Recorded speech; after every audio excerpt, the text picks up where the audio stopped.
Assalamualaikum warahmatullahi wabarakatuh. Nama saya Adil Muhammad, saya dari kelompok 8 ingin menjelaskan sejarah singkat berdirinya Partai Komunis Indonesia atau disebut G30 SPKI.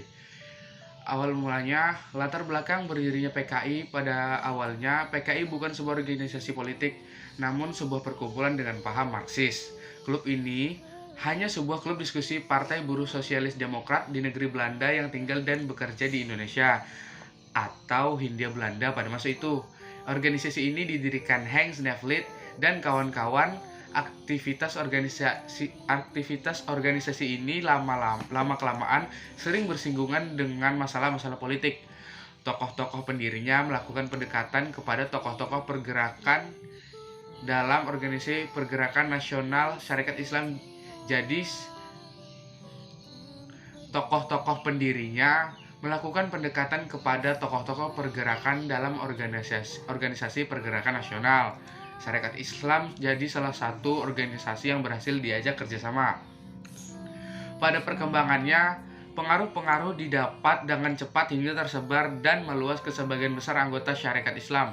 Hasilnya, dari keadaan yang demikian sangat memungkinkan untuk mendirikan sebuah organisasi baru yang lebih mendapat dukungan dari masyarakat Indonesia, dan berdirilah Partai Komunis Indonesia. Assalamualaikum warahmatullahi wabarakatuh. Saya dari kelompok 8 ingin melanjutkan sejarah singkat G30 SPKI. Tujuan pembentukan PKI sendiri untuk menentang imperialisme dan kapitalisme pemerintah Belanda dengan membangun serikat pekerja.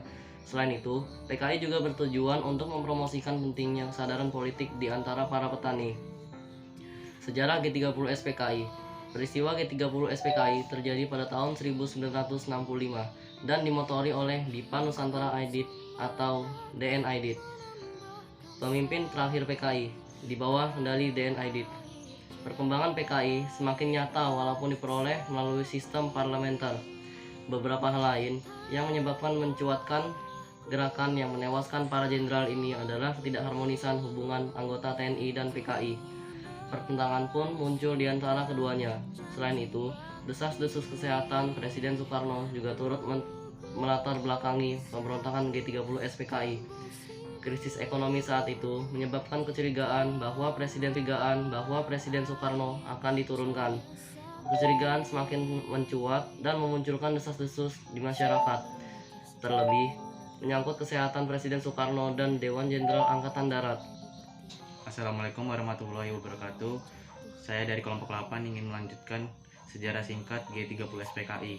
Latar belakang G30 SPKI secara umum, G30 SPKI dilatar belakangi oleh dominasi ideologi nasionalisme, agama, dan komunisme atau Nasakom yang berlangsung sejak era demokrasi terpimpin diterapkan, yakni tahun 1959-1960 sampai dengan 1965 di bawah kekuasaan Presiden Soekarno. Kudeta yang sebelumnya dinamakan Operasi Takari diubah menjadi Gerakan 30 September. Mereka menculik dan membunuh para perwira tinggi Angkatan Darat. Berkedok sebagai utusan Pak Soekarno, mereka mengajak secara paksa para jenderal untuk ikut. Para tentara tersebut pada tanggal 30 September berhasil menculik 6 orang perwira tinggi Angkatan Darat. 6 jenderal yang gugur dalam peristiwa G30 SPKI antara lain Letnan Jenderal Anum Merta, Ahmad Yani, Mayor Jenderal Raden Suprapto, Mayor Jenderal Mastirto Darmo, Mayor Jenderal Siswondo Parman, Brigadir Jenderal Donald Ishak Penjahitan, dan Brigadir Jenderal Sutoyo Siswo Miharjo. Di samping itu gugur pula Ajudan Menhankam atau Kasab Jenderal Nasution, Letnan 1 Pierre Andreas Tendean, dan pengawal wakil Perdana Menteri Dr. J. Leimena, Brigadir Polisi 1 Suit Tubun. Salah satu jenderal yang berhasil selamat dari serangan PKI adalah A.H. Nasution, namun putrinya yang bernama Adi Irma Suryani Nasution tidak bisa diselamatkan. Sementara itu, G30 SPKI di Yogyakarta yang dipimpin oleh Mayor Mulyono menyebabkan gugurnya TNI Angkatan Darat Kolonel Katamso dan Letnan Kolonel Sugiono. Kolonel Katamso merupakan komandan Korem 072 atau Mayor Mulyono menyebabkan gugurnya TNI Angkatan Darat Kolonel Katamso dan Letnan Kolonel Sugiono. Kolonel Katamso merupakan komandan Korem 072 atau Yogyakarta, sedangkan Letnan Kolonel Sugiono merupakan kepala staf Korem.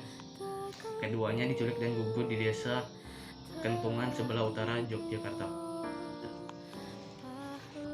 1, 2, 3. Tujuan 30 SPKI. Tujuan utama 30 SPKI adalah menggulingkan pemerintahan era Soekarno dan mengganti negara Indonesia menjadi negara komunis.